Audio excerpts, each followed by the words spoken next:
In the photograph you sent me last week, the alarm clock on the bedside table is on 3:10. My intention was to take a photograph at exactly the same time wherever I find myself in this moment.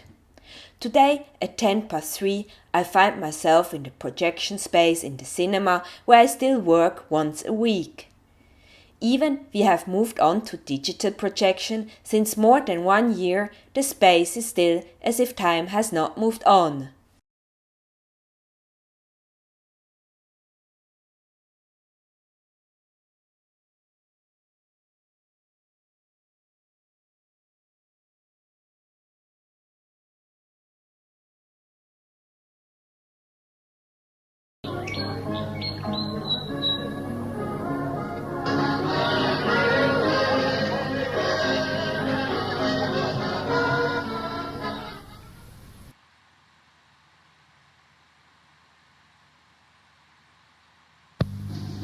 Kangarochen im Schlaf.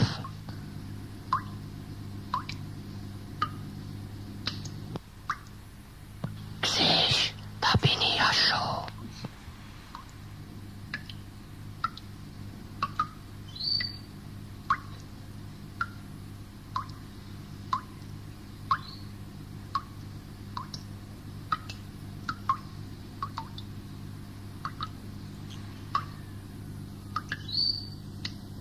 Ich koche schon, gang nur Frauenli.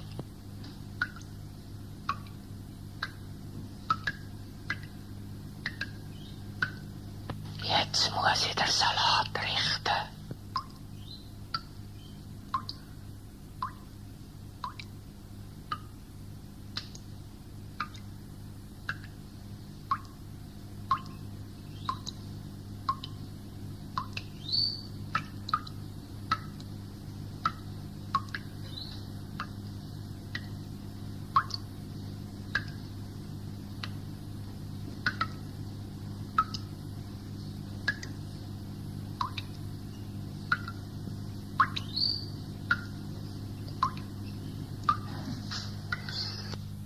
Den Risotto machen.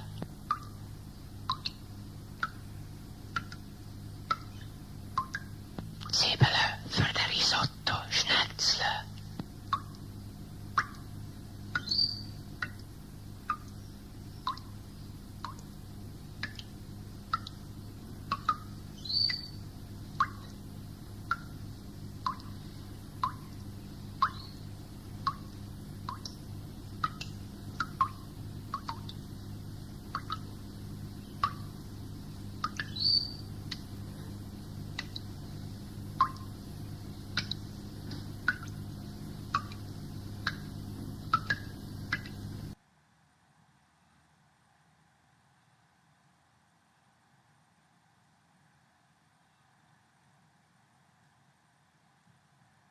Das Telefon läutet.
Es ist Mitternacht.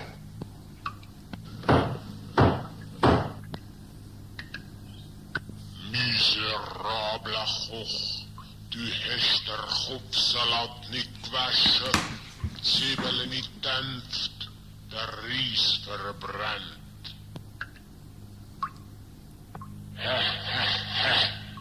Risotto Flambe mit Limburger Käse. Dazu ein pannenfertiges Poulet. Glas und Nägelpampenitsch zum Dessert.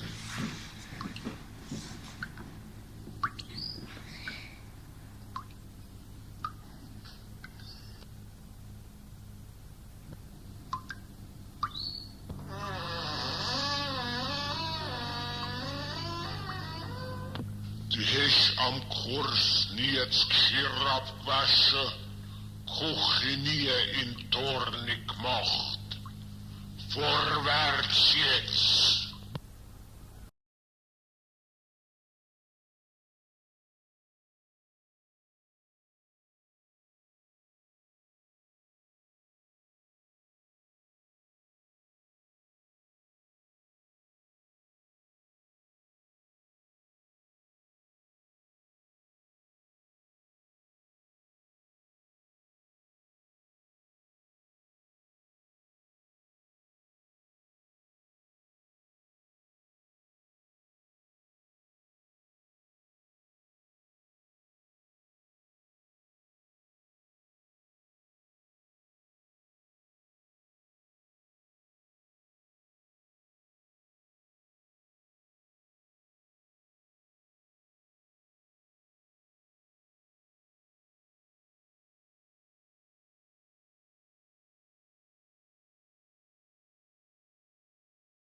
You asked if I dream in color, and on Tuesday I had one which was about color. It took me back to the days when I worked part-time for a gallery in London. This gallery represented Bridget Riley, and I visited her studio a few times.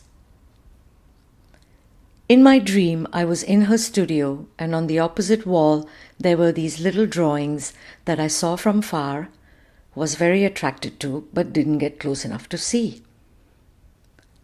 In the morning, I lay in bed awake trying to remember the drawings, the compositions, but all I could recall were the colors. When I got to the studio, I started to draw them, attempting to see again what I had seen in my dream.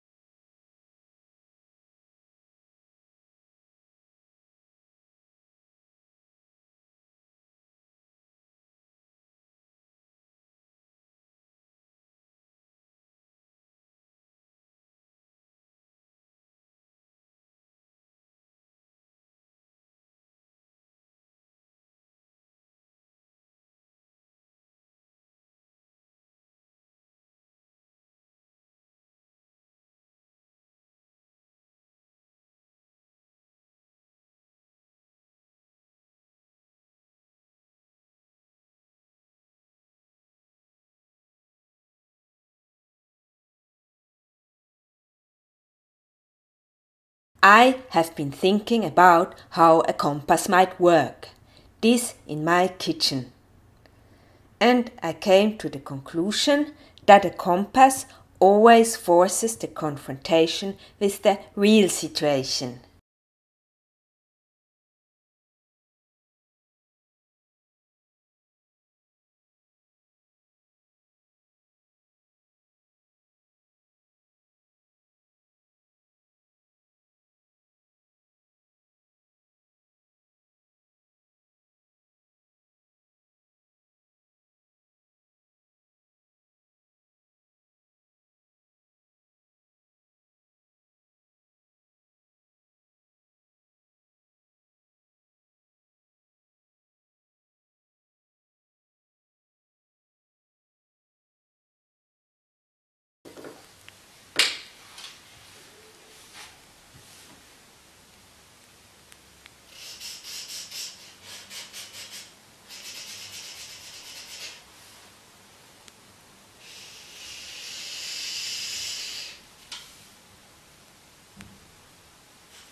I send you 2 photographs, one from Baroda, where I am now, and the other from Vienna, where I was supposed to be with Carla during this time. The picture of the baby mangoes that are just starting to appear on the trees is taken by my sister Vicky here in Baroda. The picture of covered rose bushes titled Coffee and Roses is taken by Carla in Vienna.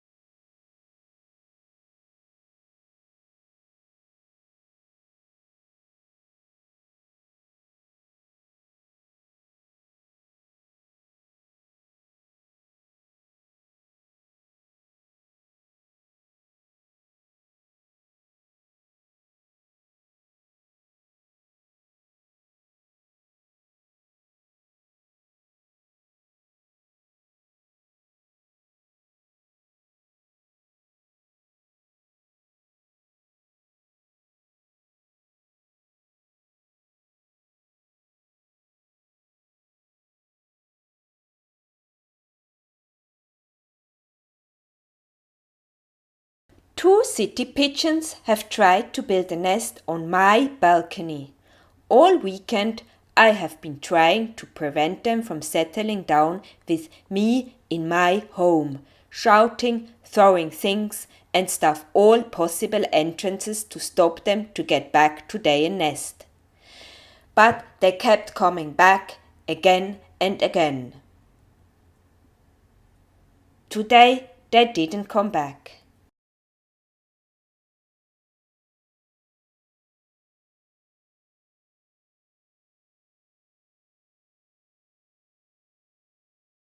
I send you this from my archive related to my visits to Iran. Here is an image of a kabutar khane, or a place for pigeons, from near Isfahan. They were traditionally built towers where thousands of pigeons would live.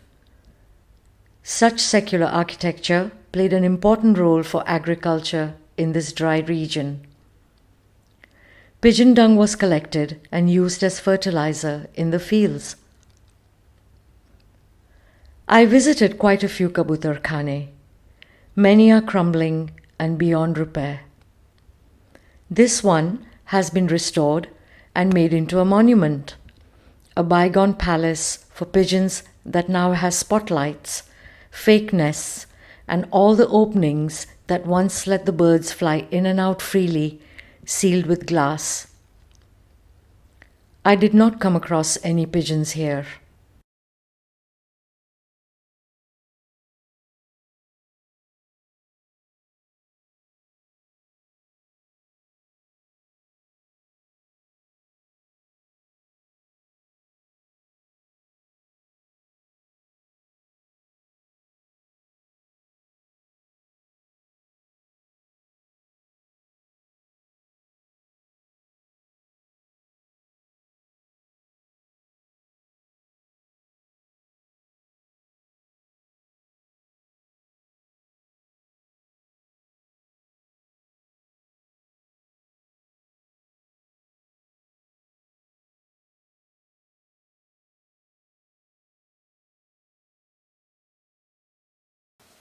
Jean-Baptiste Tavernier was a French traveler who traveled 9 times to Iran, 6 times from Europe and 3 times directly from India.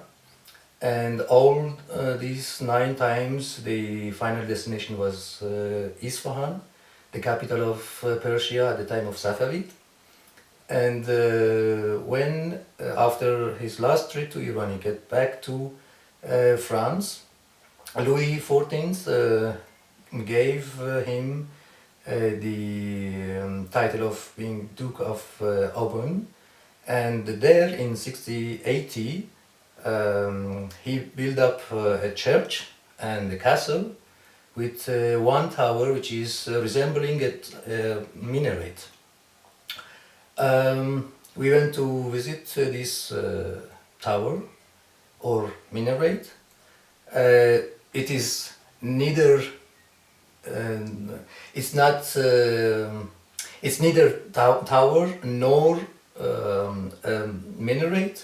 It's not resembling really a minaret, and it's not a real tower, but it is very clear that it is made by the order of Tavernier in order to have a kind of memory from the towers and the minarets of Isfahan.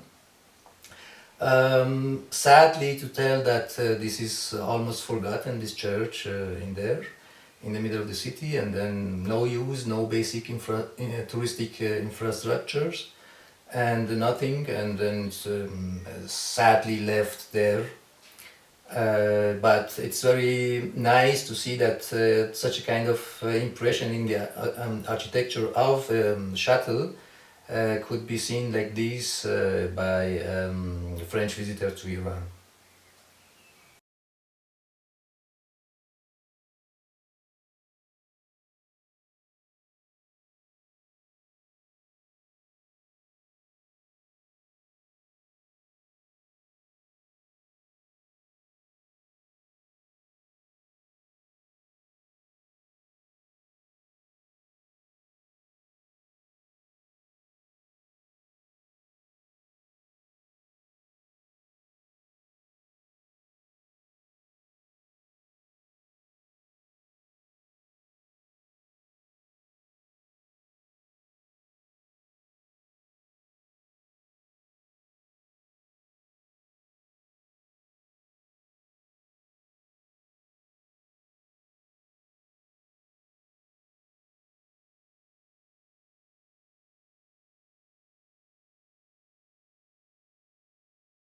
This pencil was one of the basic equipment we had to have from the first day we started school. In my memory, blue was meant for writing and red for correction. One side was always gone before the other. To me, it is very much connected with right and wrong. I was, as well, curious to ask Anita what her memory is about this special, but at the same time, so very normal pen. Anita writes me following.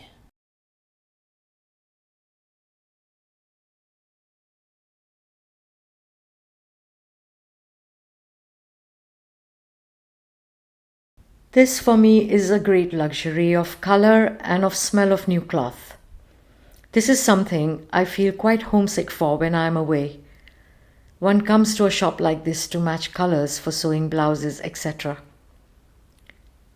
It was a real pleasure to go to this shop in Baroda and feel joy just as I was starting to feel sad. I do think that to allow oneself to sink into sadness is also a kind of luxury.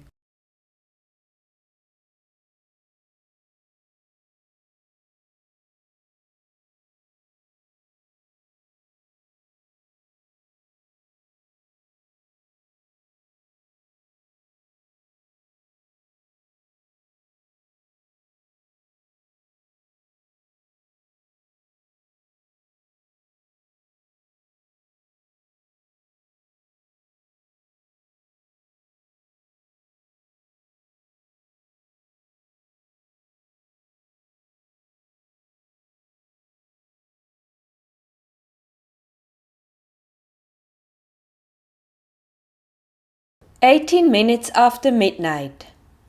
It is already late and night and dark and not Monday anymore. Waiting for my plaster casting of a private moment written into a mound of clay to dry. 35 minutes after midnight. It did break.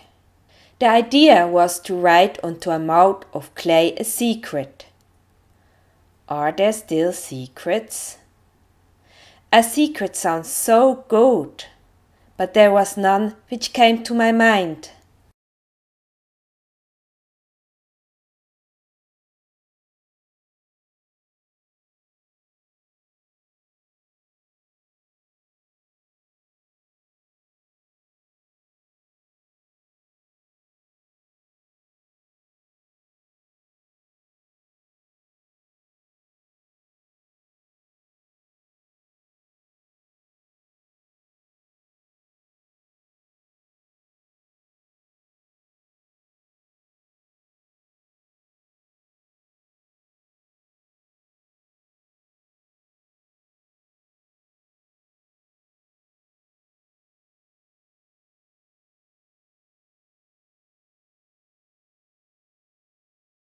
There are no traces of the Indus civilization in one of our museums here in Basel.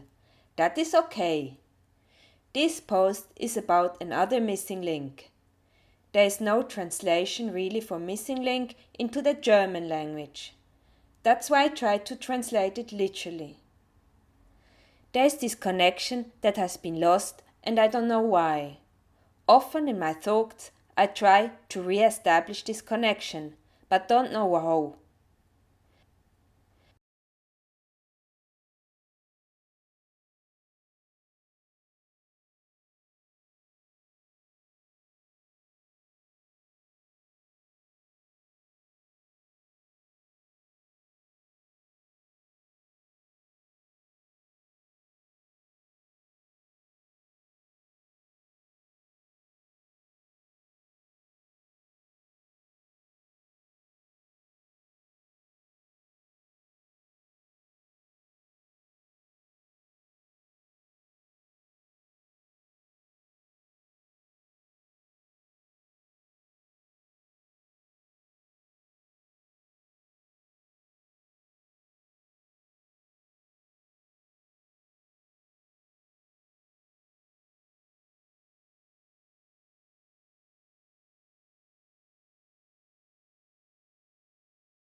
When I finished art school and had to find my own way, I was quite a worried person.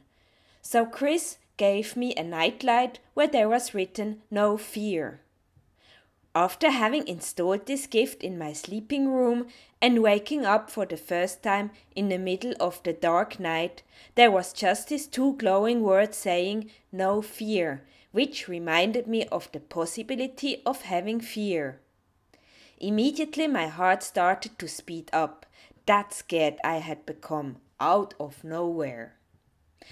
I decided that this light might be good as an artwork, but not as a nightlight.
In the Indian newspaper, there were these announcements from the government informing people that their land will be acquired by the state to build a new trade corridor, a new road and rail track to transport goods. There was this list with names of families, the area or size of their land, and whether the land is agricultural, residential, and so on. Generations of a family lived off their piece of land and in some ways were defined by it, but not for much longer.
Besides his poems, I have been associating Rilke since my childhood with his grave, which is not far from my hometown, in a village with an old church on the hill called Raron. He did never live here, but it was his last wish to be buried here, on the south side of the church. Because he was not a Catholic, it was apparently difficult to make his wish come true, as only Catholics should be buried in this cemetery. Thanks to certain relationships, this was possible anyway. Rilke had a clear idea how his grave should look. A gravestone with one of his poems, but without the dates of his birth and death. But because there were too many people asking from when to when Rilke did actually live, at some point a wooden cross with engraved dates was put in front of the stone into the ground.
There is so much to say to you, but using words does not mean I can say it all.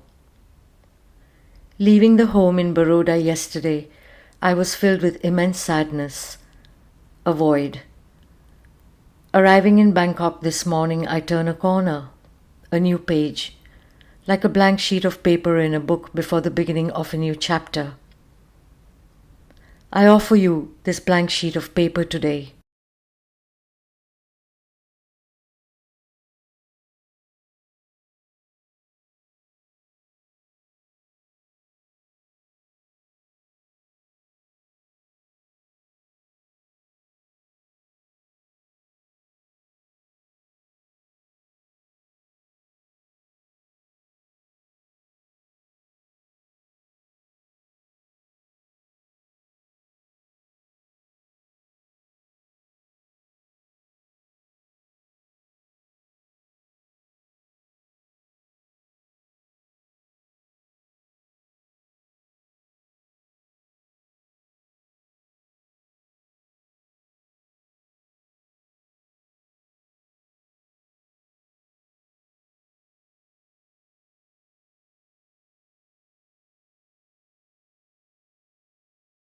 This line is a street called Dorf in the village called Mund. Dorf in English means village and Mund means mouth. They say that they grow the best saffron in the world here. I was walking on that street yesterday. It was a lovely autumn day. We wanted to see the saffron grow. In about 1970 in Mund, they ran out of the original bulbs to grow the saffron plant, so they ordered 20,000 bulbs from Iran. Apparently in the first 2 years the saffron didn't taste as good as the original one from Mund. But they say 2 years later there was no difference to be tasted anymore.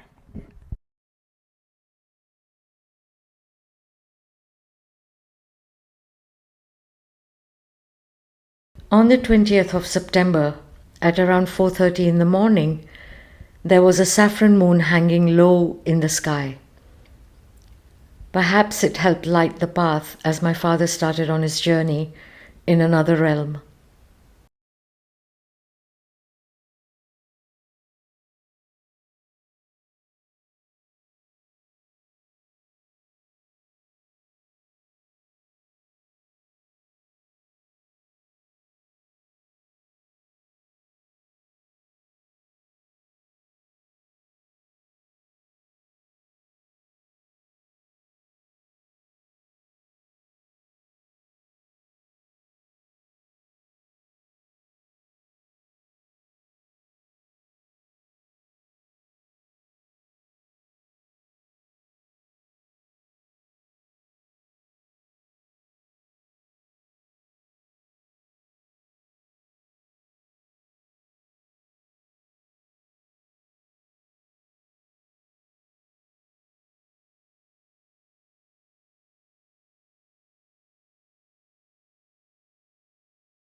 It is 2 years since we started Monday to Monday, and I wonder if this Christmas Jesus is still €1.60.